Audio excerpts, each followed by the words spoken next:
শ্রাবণী বর্তমান সময়ে জনপ্রিয়তা শীর্ষে থাকা পলিগ্রাম টিভি চ্যানেলের একজন জনপ্রিয় শিশু অভিনেত্রী।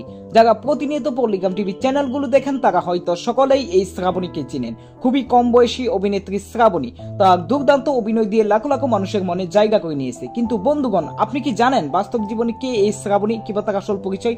তো আজকের ভিডিওতে শ্রাবণীর জীবন কাহিনী সম্পর্কে সংক্ষেপে আলোচনা করা হবে। তো আপনি যদি আমাদের চ্যানেলে নতুন দর্শক হয়ে থাকেন তাহলে অবশ্যই আমাদের চ্যানেলটি সাবস্ক্রাইব করে আমাদের পরিবারের একজন সদস্য হয়ে যেতে পারেন। তো বন্ধুগণ, প্রথমে কথা বলবো শ্রাবণীর নাম নিয়ে।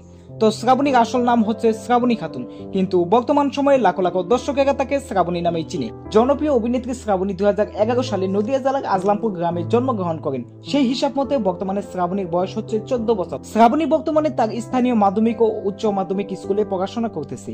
আমরা যদি শ্রাবণীর ফিজিক্যাল বিষয় নিয়ে আলোচনা করতে যাই তাহলে শ্রাবণীর উচ্চতা হচ্ছে 5 ফিট 2 ইঞ্চি, শ্রাবণীর ওজন হচ্ছে 45 কেজি এবং শ্রাবণীর গায়ের রং হচ্ছে শ্যামলা বর্ণের ফর্সা। আমরা যদি শ্রাবণীর প্রধান শখ নিয়ে কথা বলতে যাই তাহলে শ্রাবণীর প্রধান শখ হচ্ছে বিভিন্ন জায়গায় ভ্রমণ করা, ছবি তোলা ইত্যাদি। আমরা যদি শ্রাবণীর পরিবারকে নিয়ে কথা বলতে যাই তাহলে শ্রাবণীর পরিবারের সদস্য সংখ্যা 5 জন। বাবা মা সহ শ্রাবণী বড় একটি ভাই এবং ছোট একটি বোন রয়েছে। ছোটবেলা থেকে শ্রাবণী অনেক সুন্দর অভিনয় করত। শ্রাবণীর বাবা পেশায় একজন সাধারণ কৃষক এবং তার মা একজন গৃহিণী। শ্রাবণীর বাবা সাধারণত কৃষিকাজ করে তাদের জীবিকা নির্বাহ করত। শ্রাবণী যখন পল্লিগ্রাম টিভি চ্যানেলে অডিশনের শুটিং করার সুযোগ পায়, সেখানে শুটিং করে রাতারাতি ভাইরাল হয়ে যায় এবং লাখো লাখো মানুষের মনে জায়গা করে নেই।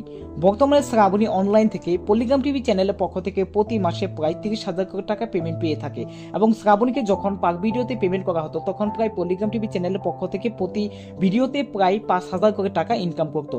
তো হ্যালো এভরিওয়ান, এটাই ছিল শ্রাবণীকে নিয়ে সর্বশেষ আপডেট। পরবর্তীতে কোন সেলিব্রিটিকে নিয়ে আপডেট চান অবশ্যই কমেন্ট করে জানাবেন। তো আজকের ভিডিওটা এখানেই শেষ করছি।